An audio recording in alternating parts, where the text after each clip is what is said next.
টানা দুইবার বিশ্বকাপ জয়, যা ফুটবলের ইতিহাসে খুবই বিরল কীর্তি। ৬৪ বছর পর বিশ্বকাপ মঞ্চে সেই ইতিহাস গড়ার সামনে দাঁড়িয়ে আর্জেন্টিনা। ব্রাজিলের পর প্রথম দল হিসেবে পরপর ২ বিশ্বকাপ জয়ের স্বপ্ন দেখছেন মেসি বাহিনী। বিস্তারিত মাইনুদ্দিন মাসুমের রিপোর্টে। ফুটবল বিশ্বকাপের ফাইনাল ম্যাচ শুধু শিরোপার লড়াই নয়, আর্জেন্টিনার জন্য এটি ইতিহাস লেখার মঞ্চ।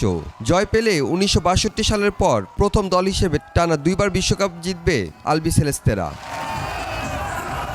সর্বশেষ এই ইতিহাস গড়েছিল ব্রাজিল ১৯৫৮ ও ১৯৬২ সালের শিরোপা জয়ের পর ১৯৭০ সালে আবারও বিশ্বসেরা হয়ে ৪ আসরে ৩টি বিশ্বকাপ জয়ের নজির গড়ে সেলেসাওরা। এরপর বহু দল চেষ্টা করলেও কেউ পারেনি পরপর ২ বিশ্বকাপ জিততে। ২০২২ কাতার বিশ্বকাপের রোমাঞ্চকর ফাইনালে ৩-৩ সমতার পর ট্রাইবেকারে আর্জেন্টিনার কাছে হারতে হয় দিদিয়ে দেশমের দলকে। এবার সে আর্জেন্টিনার সামনে ইতিহাস গড়ার হাতছানি। ৬৪ বছরের অপেক্ষা ঘুচিয়ে ব্রাজিলের পর দ্বিতীয় দল হিসেবে টানা ২ বিশ্বকাপ জয়ের রেকর্ড গড়তে যাচ্ছে লিওনেল মেসির আর্জেন্টিনা। মাইনুদ্দিন মাসুম, ২১ টেলিভিশন।